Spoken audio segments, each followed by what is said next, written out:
Mheshimiwa Rais, mradi huu kwa awamu ya kwanza utakuwa ni kwa mkoa wa Mjini Magharibi, ambapo serikali tayari imeshajenga vituo vitatu vya Chuini, Kijangwani na hiki cha Malindi. Hivi karibuni inshallah tutaanza vituo vilivyobaki ambavyo vipo pembeni mwa mji kama vile Jumbi, Mwera, Koani, Fumba na Chamazi Moja. Mheshimiwa mgeni rasmi, tunatarajia ujenzi wa vituo hivyo hautachukua muda mrefu kukamilika. Lengo letu ni kuwa gari zote zinazotoka nje ya mkoa wa Mjini ziishie kwenye vituo vya nje ya mji kama ile documentary pale ilivyoonyesha, ili mabasi hayo ya mjini yaanze kuchukua watu kutoka nje ya mji na kuja nao mjini. Mheshimiwa Rais, wakati tunaanza mradi huu ulitupa maelekezo kwamba tuhakikishe kwamba mradi huu unatoa ajira kwa vijana wa sekta zote. Mheshimiwa Rais, naomba nikuhakikishie agizo lako tumetekeleza ipasavyo kwa kufanya mazungumzo na jumuiya ya madaladala Unguja Ujerumani ili watupatie madereva wenye uzoefu na kazi hii. Alhamdulillah, Mheshimiwa Rais, vijana tulioajiri wote tumewatoa katika sekta hii ya usafiri, tumewafanyia vetting, tumewapatia mafunzo ya kutosha na leo wanaweza kuendesha mabasi haya vizuri kabisa. Mheshimiwa Rais, kule nyuma kabisa Mheshimiwa Rais, kuna vijana wamevaa mashati za green. Wale ndio vijana ambao tumewatoa kwenye usafiri wa umma huu wa madaladala. Sasa hivi tayari wameshapata ajira rasmi. Mheshimiwa Rais, Mheshimiwa Rais, pia tumepanga kufanya mazungumzo na chuo cha Karume kwa ajili ya kuwapatia mafunzo vijana ya jinsi ya kurekebisha hitilafu, kufanya service na kutengeneza mabasi haya ya umeme. Hivi sasa wataalamu wetu kutoka India wapo wanatupa support, lakini baadaye wataondoka na kuachia vijana wetu waweze kutoa huduma hiyo ya matengenezo. Mheshimiwa Rais, documentary imeeleza kila kitu, sitarudia yanaelezwa. Bado tunaendelea na mradi huu katika phase nyingine, zipo ambazo lengo letu tulete mabasi mengi zaidi. Kwa sasa tumeshaleta mabasi 15 ambayo yataanzia njia ya Chukwani, Buyu na uwanja wa ndege, na mengine 35 tayari yameshatengenezwa yanasubiri kufika. Kwa hiyo kadri miundombinu itakavyomalizika tutaleta mabasi mengine inshallah kwa ajili ya kuendelea kutoa huduma maeneo mengine. Mheshimiwa Rais, juzi kuna clip ilikuwa inatembea kwenye mitandao ya kijamii. Kuna kijana amejirekodi clip, anafanya kazi kwenye kampuni fulani na akasema, Mheshimiwa Rais, angalia pale ZDSF parekebishe, wako tayari kusamehe ZRA, wako tayari kusamehe maeneo fulani, lakini pale ZDSF parekebishe. Yule kijana ameonyesha ile clip kwamba watu wanafanya kazi, wakimaliza kazi mikataba yao halipi mafao ya kupata kwa ajira. Mheshimiwa Rais, natumia hadhara hii na tutazidi kutoa elimu kwamba mfuko wa hifadhi ya jamii umeanza kutoa fao la upate kwa ajira mwezi wa Oktoba 2022. Kabla ya hapo mfuko wa hifadhi ya jamii ulikuwa unatoa mafao manne: fao la uzee mtu akistaafu, fao la ulemavu wa kudumu, fao la uzazi na invalidity.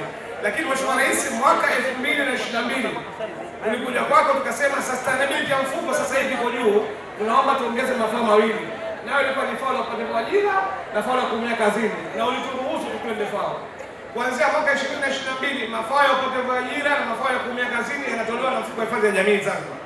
Mtu yeyote ambaye anafanya kazi muda mfupi, aidha mkataba wako wa miaka 2 au miaka 3 au muda mfupi wote, akimaliza ile ajira yake sasa hivi haina ulazima wa kukaa miaka 60. Ukimaliza tu ajira yako tunaangalia kama kweli umekosa ajira, mfuko wa hifadhi ya jamii unakulipa fedha zako zote ulizochangia. Kwa hiyo naomba niweke sawa hili, labda pengine elimu haikufika vizuri, lakini tujitahidi kutoa elimu kadri uwezo wetu ili watu wafahamu. Mfanya kazi yote sasa hivi atakayeumia kazini wakati yuko kazini, mfuko wa hifadhi ya jamii utamlipa fao la kuumia kazini, lakini mkataba wake utamalizika tu, haina haja kusubiri miaka 55 au miaka 60. Kule watakuwa wale ambao watakao staafu, huyu mfanyakazi atapewa fao. Kwa hiyo hizo salamu zifike, ziende kama zilivyo, na sisi tunazidi kutoa elimu kadri hao ambavyo tujalia, ili watu wazidi kupata elimu zaidi ya mfuko wa hifadhi ya jamii. Sasa leo unaweka alama nyingine, na mheshimiwa, niseme hii ni alama ya kimapinduzi.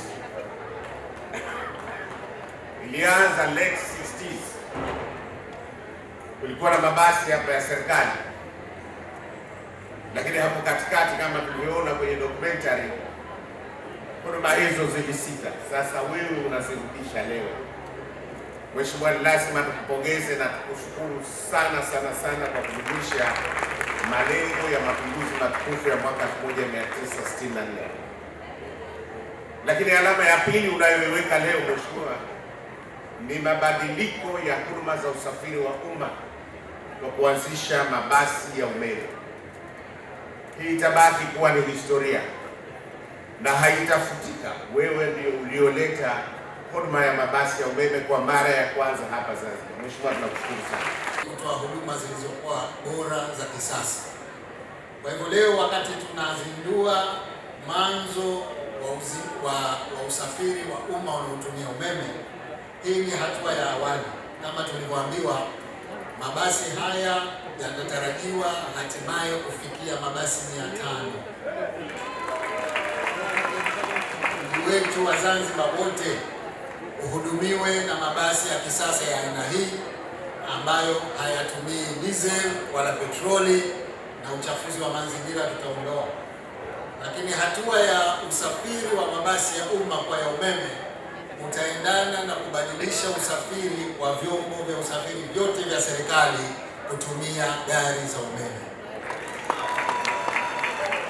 Na baada ya hapo tutahimiza watu binafsi, sekta binafsi nao watumie vyombo vya usafiri vya umeme. Lengo ni kufanya zero emission net zero. Zanzibar tuwe wa kwanza kuhakikisha kwamba usafiri wa vyombo vyote viwe vidogo na vikubwa, malori pia, yote yatumie umeme, tuonekane na uchafuzi wa mazingira. Kwa hivyo leo nimefurahi kupata fursa hii ya kuja kuweka historia hii ya uanzishaji wa vyombo vya usafiri vya umma vinavyotumia umeme. Katika muda mfupi ujao tutaendeleza hatua hizi ili nchi nzima kwa ruti zote iwe na vyombo vinavyofanana na hivi ambavyo leo tunazindua. Ndugu wananchi na wageni waalikwa, mtakumbuka wakati tulipofungua kituo cha mabasi Kijangwani na pia tulipofungua maegesho ya gari hapa Malindi, tulieleza kwa kina dhamira ya serikali ya kubadilisha usafiri wa umma kuwa wa kisasa zaidi. Tuliwaahidi wananchi kwamba serikali itahakikisha inaleta mabasi yanayotumia umeme ili kutoa huduma bora zaidi na salama kwa wananchi na kulinda mazingira ya nchi yetu. Leo namshukuru Mwenyezi Mungu tumeweza kutimiza malengo yetu hayo na tuko hapa kushuhudia utekelezaji wa ahadi ile niliyoitoa kwenu. Mradi huu wa awamu ya kwanza utakuwa katika mkoa wa Mjini Magharibi, ambapo tutaendelea na utekelezaji wa ujenzi wa vituo vya kisasa ambapo mabasi yataanzia na kuishia kama tulivyoelezwa katika maelezo yaliyotolewa awali. Lengo la serikali ni kuwa gari zote zinazotoka nje ya mkoa wa Mjini Magharibi ziishie kwenye vituo vya nje ya mji, na kuanzia hapo mabasi haya ya kisasa ya umeme yaanze kuchukua abiria na kutoa huduma ndani ya mji.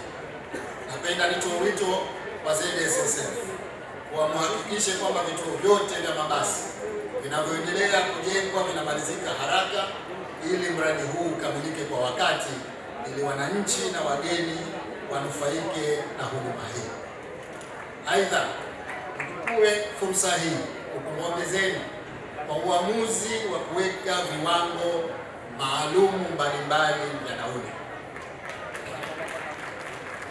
Mngeweza kuweka nauli moja tu kwa kila mtu, lakini mmeona umuhimu wa kuweka viwango tofauti.